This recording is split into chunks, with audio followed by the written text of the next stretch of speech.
নমস্কাৰ, সকলোকে শুভ দুপৰীয়া জনাই অন্য এটা ভিডিঅ'লৈ মই আকৌ আহিছোঁ। ভিডিঅ'টো শেষলৈকে চাব, ভাল পালে লাইক কমেণ্ট কৰিবলৈ নাপাহৰিব। মই পটল অলপ টুকুৰা টুকুৰ কৰি লৈছোঁ আৰু আলু টুকুৰা টুকুৰ কৰি লৈছোঁ একে সমান চাইজতে, আৰু ধুনীয়াকৈ মই অকণমান হালধি সোৱাদ অনুসৰি নিমখ দি পেলাই সানি পেলাই থৈ আহিছোঁ।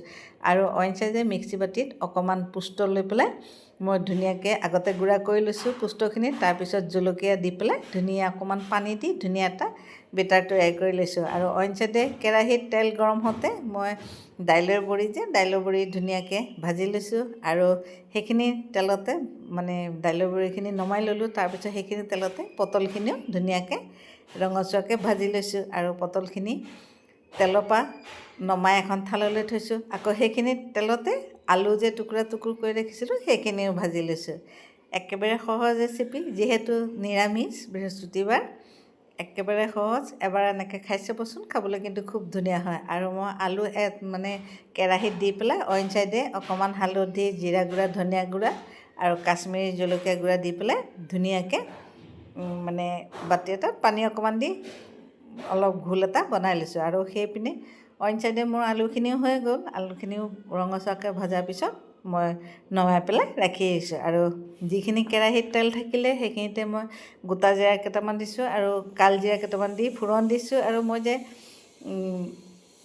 জিৰা ধনিয়া গুড়াখিনি মিলাই ৰাখিছিলোঁ সেইখিনি তেলত দি ধুনীয়াকৈ ভাজি লৈছোঁ। আৰু কালাৰটো কি ধুনীয়া আহিছে দেখিছে একদম। তাতে আকৌ এটা বিলাহীও পেষ্ট কৰি দি দিছোঁ। দিয়াৰ পিছত অকণমান সময় ভাজি তাতে আকৌ এয়া আদা পেষ্ট কৰি পেলাই তাতে দি দিছোঁ। ধুনীয়াকৈ মই খন্তিকনে লৰাই আছোঁ আৰু সোৱাদ অনুসৰি নিমখ দি দিছোঁ। এনেকৈ এবাৰ বনাই খাই চাব, সকলোৱে বনাব পাৰে কিন্তু খাবলৈ বহুত সোৱাদ হয়। আৰু মই ধুনীয়াকৈ ভজাৰ পিছত যেতিয়া ধুনীয়াকৈ তেল নিগৰি গৈছে তেতিয়া মই যে পোস্তখিনি পেষ্ট কৰি ৰাখিছিলোঁ সেইখিনি তাতে দি দিছোঁ। দি পেলাই খন্তিকনে লৰাই আহিছোঁ। আৰু মিক্সি বাতিটো যিহেতু পোস্ত মিক্সি বাতিটো তাতে অলপ পানী দি পেলাই মই সেইখিনি পানী দি মিক্সিটো ধুই পেলাই তাতে দি দিছোঁ। আৰু আপোনালোকে এনেকৈ এবাৰ বনাই খাই চাবচোন, নিৰামিষ দিনত খাবলৈ কিন্তু বহুত সোৱাদ হয়, বহুত ভাল লাগে।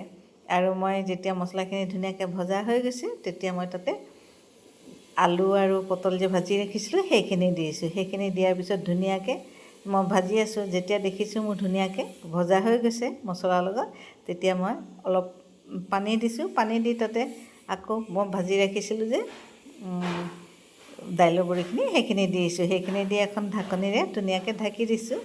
আৰু ঢাকনিখন যেতিয়া খুলি চাওঁ মোৰ মানে তৰকাৰীখন হৈ গৈছে। আপোনালোকে এবাৰ খাই চাব, খাবলৈ কিন্তু সঁচা ভাল হয়। নিৰামিষত খাবলৈ খুব ভাল হয়।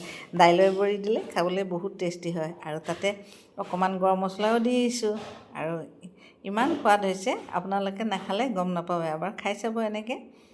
আৰু মোৰ ভিডিঅ'বিলাক সদায় মানে শেষলৈকে চোৱাৰ বাবে আপোনালোকক অশেষ ধন্যবাদ জনাইছোঁ। আৰু মোৰ ইতিমধ্যে মোৰ তৰকাৰীখন হৈ গৈছে। পটলৰ ডালনা বনাইছিলোঁ, আৰু সকলোৱেতো ডালনা জানেই। যিসকলে ডালনা বনাব নাজানে পটলৰ, এনেকৈ এবাৰ বনাই ল'ব। আৰু শেষত অকণমান ঘিউ দি লৰাই দি পেলাই তাতে অকণ ধনিয়া পাত দি দিছোঁ। আৰু মোৰ ভিডিঅ'টো চাই কেনেকুৱা পালে জনাবলৈ নাপাহৰিব। অইন এটা ভিডিঅ'লৈ মই আকৌ আহিম। আৰু যদি ভাল পায় মোৰ ভিডিঅ'টো লাইক কমেণ্ট শ্বেয়াৰ কৰিবলৈ নাপাহৰিব।